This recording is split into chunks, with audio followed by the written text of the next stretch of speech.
പുതിയൊരു വീഡിയോയിൽ എല്ലാവർക്കും സ്വാഗതം. ഞാൻ തൊൽഹത്ത് റോയൽ കസ്റ്റം മോട്ടോഴ്സ് കാവന്നൂർ. ഞാൻ ഇന്ന് നിങ്ങളുടെ മുന്നിൽ അവതരിപ്പിക്കുന്നത് റോയൽ എൻഫീൽഡ് പിക്കപ്പ് പ്രോബ്ലംസ് ആണ്. അത് വരാനുള്ള ഒരു റീസൺ എന്താണെന്നാണ് കാണിക്കുന്നത്. കൂടുതലായിട്ട് ഇപ്പം കണ്ടുവരുന്ന ഒരു വിഷയമാണ്. ആരും ശ്രദ്ധിക്കാതെ എന്ത് ചെയ്തിട്ടും വണ്ടിക്ക് പിക്കപ്പ് കിട്ടുന്നില്ല എന്നാണ് ഒരുപാട് ആൾ കമൻറ്റ് ചെയ്തിട്ടുള്ളത്. പേഴ്സണലായിട്ട് വിളിച്ച് ചോദിച്ചിട്ടുണ്ട്. അപ്പോൾ ഒരുപാട് കാര്യങ്ങൾ ചെയ്തു. അപ്പോൾ ആദ്യമായിട്ട് എനിക്ക് പറയാനുള്ളത്, നിങ്ങൾ 40,000-50,000 കിലോമീറ്റർ കഴിഞ്ഞ വണ്ടിയാണ് ഹെഡ് എന്ന് വെച്ച് ഡീകാർബണൈസ് ചെയ്യുക. അതായത് ശരിക്കും വാൽവിന് ലീക്കുണ്ടോ കാര്യങ്ങളൊക്കെ നോക്കുക, ചെക്ക് ചെയ്യുക. അല്ലെങ്കിൽ ഡീകാർബണൈസ് ചെയ്ത് റീസെറ്റ് ചെയ്യുക. എന്നിട്ട് അതിൻ്റെ ശേഷം ചെയ്യേണ്ടത്, ഇത് BS4 സൈലൻസറാണ്. ഇതാണ് BS4 സൈലൻസർ വരുന്നത്. കണ്ടാൽ മനസ്സിലാവും. ഇത് BS4 ആണ്. ഇതാണ് BS4 സൈലൻസർ പൊളിച്ചിട്ടുള്ളത് കേട്ടോ. നോക്കുക, ഇത് ഇൻലെറ്റ് ആണ്. ഇവിടെ ഒരു ഹോസ് ഉണ്ട്. ഇതിലെ കയറി ഇതിലൊരു നാരോ ഹോളാണ്. ഇപ്പോൾ ഞാൻ പൊട്ടിയിട്ടുണ്ട്, കട്ട് ചെയ്യാൻ വേണ്ടി പൊട്ടിയിട്ടുണ്ട്. അപ്പോൾ ഇത്രയും ചെറിയ ഹോളാണ് BS4 വരുന്നത്. അതുകൊണ്ടാണ് ഇതിൻ്റെ ബീറ്റ് കുറവായിട്ട് നമുക്ക് ഫീൽ ചെയ്യുന്നത്. ഇത്രയും ചെറിയ ഹോളിലൂടെയാണ് ശരിക്ക് ഫൈനൽ ഔട്ട് വരുന്നത്. ഫൈനൽ ഔട്ട് അതിൻ്റെ ചേമ്പറിലേക്ക് വരുന്നത്, മെയിൻ ചേമ്പറിലേക്ക് വരുന്നത്. പിന്നെ ഈ ചേമ്പറിൽ നിന്ന് ഔട്ട് പുറത്തേക്ക് പോകുന്നതും ഈ ഒരു ഹോളിലൂടെയാണ്. അപ്പോൾ എഥനോൾ കലർന്ന പെട്രോളിൻ്റെ ആ ഒരു വിഷയം കൊണ്ട് തന്നെ പിന്നെ നമ്മൾ വല്ലാതെ ഓയിൽ ലീക്കൊക്കെ അടിച്ചിട്ട് അതായത് പിസ്റ്റൺ റിങ്സൊക്കെ പോയി ഓടിയ വണ്ടിയാണെങ്കിൽ, അല്ലെങ്കിൽ വാൽവോൾസിലൊക്കെ പോയി ഓടിയ വണ്ടിയാണെങ്കിൽ ചിലരോടൊക്കെ ഓയിൽ ഒന്ന് അടിഞ്ഞ് ശരിക്കും ഒരു ബ്ലോക്കായിരിക്കാനുള്ള സാധ്യത വളരെ കൂടുതലാണ് BS4. BS4 കാര്യമാണ് പറഞ്ഞത്. അപ്പോൾ ഇതൊന്ന് അയച്ചിട്ട് ശരിക്ക് പെട്രോളോ എല്ലാം മണ്ണെണ്ണയൊക്കെ ഇട്ട് ശരിക്കൊന്ന് കുലുക്കി കഴുകിക്കഴിഞ്ഞാൽ റെഡി ആവാനുള്ള സാധ്യത കൂടുതലാണ്. അതല്ലെങ്കിൽ BS4 സൈലൻസറിന് പുതിയതിന് 4,800 രൂപയാണ് വരുന്നത്. ആ ഒരു കണ്ടീഷനിലാണ്, പറ്റ മോശം കണ്ടീഷനിലാണ്, തുരുമ്പുള്ള കാര്യങ്ങളൊക്കെ ശരിക്ക് തുരുമ്പ് വെളിയിൽ കാണാൻ തുടങ്ങിയിട്ടുണ്ടെങ്കിൽ നിങ്ങൾ ആ സൈലൻസർ റീപ്ലേസ് ചെയ്ത് നന്നാവുക. ഇതാണ് BS4 വരുന്നത്. BS4 ഉൾവശമാണ് ഇപ്പോൾ കാണിച്ചത് കേട്ടോ. അപ്പോൾ ഇതിന് എന്തുകൊണ്ട് സൗണ്ട് കുറവെന്നുള്ളതാണ്.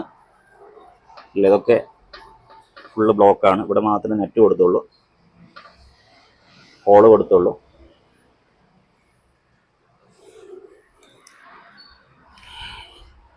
രണ്ടാമത് BS3 ആണ് കാണിക്കുന്നത്.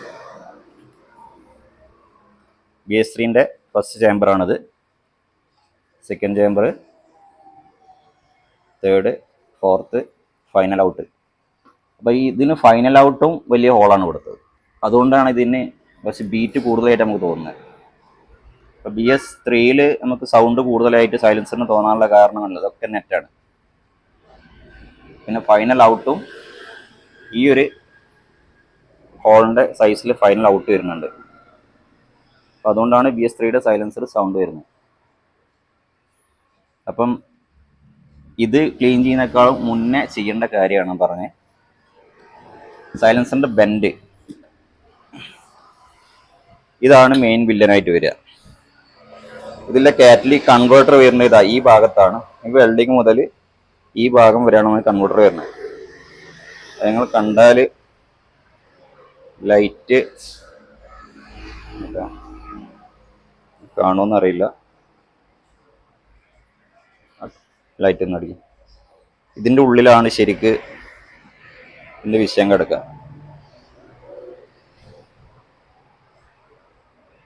ഉള്ളിലേക്ക്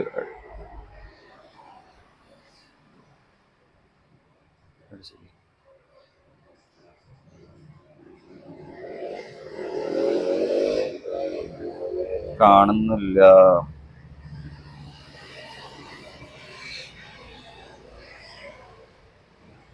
അതാ ഇപ്പൊ കാണുന്നുണ്ടോ നമ്മള്? അതാ. അപ്പൊ ഇത്രയും ആ ഒരു ചെറിയ ഹണിക്കോമ്പ് മാതിരിയുള്ള ഒരു നെറ്റ് കണ്ടില്ലേ? അപ്പൊ ഇതിലൂടെ നമ്മൾ ശരിക്ക് കാർബണൊക്കെ വന്നിട്ട് ബ്ലോക്ക് ആയി കഴിഞ്ഞാൽ എക്സോസ്റ്റ് ഔട്ട് കുറയും. ഇതാ ഇപ്പൊ ശരിക്ക് കാണുന്നുണ്ട്. അപ്പൊ നിങ്ങൾ ആദ്യം ക്ലീൻ ചെയ്യേണ്ടത് ഇതാണ്. ഇത് ശരിക്ക് പെട്രോളോ ഇതൊക്കെ ഒഴിച്ചിട്ട് ശരിക്ക് ഫ്ലോ വരുന്ന, ആദ്യമൊക്കെ ഒഴിച്ച് ഞങ്ങൾക്ക് അറിയാൻ മനസ്സിലാക്കാൻ പറ്റും, ഫ്ലോ ഉണ്ടാവില്ല. അപ്പോൾ ശരിക്ക് പെട്രോളോ അല്ലെങ്കിൽ മണ്ണെണ്ണ ഉപയോഗിച്ചിട്ട് കെറോസിനോ ഡീസലോ ഉപയോഗിച്ച് ശരിക്കും ഒന്ന് ക്ലീൻ ചെയ്യുക. ഇത് ക്ലീൻ ചെയ്തിട്ട് കഴിഞ്ഞാൽ നമുക്ക് വണ്ടിക്ക് പിക്കപ്പ് കിട്ടും. അപ്പോൾ ആദ്യം ഹെഡ് നിങ്ങളൊന്ന് പിന്നെ ഡീകാർബണൈസ് ചെയ്യുക. ഡീകാർബണൈസ് ചെയ്തതിന് ശേഷം ഇതിലൂടെ നമുക്ക് ഒഴിച്ച് കഴിഞ്ഞാൽ, അല്ലെങ്കിൽ ഇതിലൂടെ ഒഴിച്ചാലും മതി, അത് ഒഴിച്ചിട്ട് ഒന്ന് ക്ലീൻ ചെയ്തെടുക്കുക. അപ്പോൾ പഴയ ഒരു കിലോമീറ്റർ കൂടിയ വണ്ടികളൊക്കെ ആണെങ്കിൽ പിക്കപ്പ് കുറവ്, മൈലേജ് കുറവെന്നുള്ളതൊക്കെ മെയിൻ കാരണങ്ങൾ ഇതാണ് വില്ലൻ. അപ്പോൾ ഈ എത്തനോൾ കലർന്ന പെട്രോൾ വന്നതിന് ശേഷമാണ് ഇപ്പോൾ ഈ ഒരു വിഷയങ്ങൾ കൂടുതലായിട്ട് വണ്ടിക്ക് പിക്കപ്പ് ഇല്ല, മൈലേജ് ഇല്ല എന്ന് ആളുകൾ പറയുന്നത്. അപ്പോൾ ഈ ഒരു കാര്യം ശ്രദ്ധിച്ചു കഴിഞ്ഞാൽ നിങ്ങൾക്ക് പരിപൂർണമായിട്ടും ആ ഒരു വണ്ടിയുടെ പഴയ പിക്കപ്പ് തിരിച്ചെടുക്കാൻ പറ്റും.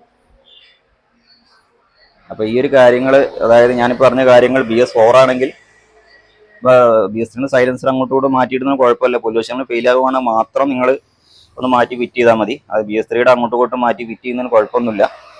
അതായത് തമ്പ് വേണമെന്നുണ്ടെങ്കിൽ നിങ്ങൾക്ക് BS3യുടെ സൈലൻസർ വാങ്ങിച്ചിടാം. 3800 രൂപ വില, 3750 രൂപയാണ് വരുന്നത്. BS4 ആണെങ്കിൽ 1800 വരുന്നുണ്ട്. അത് അങ്ങോട്ടോട്ട് മാറ്റിയിടുന്നതിന് തമ്പ് വേണമെന്ന് ഇടുന്നതിന് കുഴപ്പമൊന്നുമില്ല. കാരണം ഇതിൻ്റെ ഉള്ളിൽ ഇത്ര വിഷയമുള്ളൂ. ഇതിൽ വേറെ പിന്നെ പൊല്യൂഷൻ കൺട്രോൾ സിസ്റ്റം ഒന്നും ഇതിലില്ല. ശരിക്ക് വരുന്നത് കൺവേർട്ടർ വരുന്ന ഇവിടെയാണ്, കണ്ടില്ലേ? ഇതൊരു സൈലൻസർ മാത്രമാണ്, അതായത് സൗണ്ട് റെഡ്യൂസ് ചെയ്യാന്നുള്ള ഉദ്ദേശത്തോടു കൂടി മാത്രം ചെയ്തിട്ടുള്ള ഇതാണ്. അപ്പോൾ ഈ ഒരു കാര്യം ശ്രദ്ധിക്കുക. ഞാൻ പറഞ്ഞ കാര്യങ്ങൾ ആദ്യം ഡീകാർബണൈസ് ചെയ്യുക.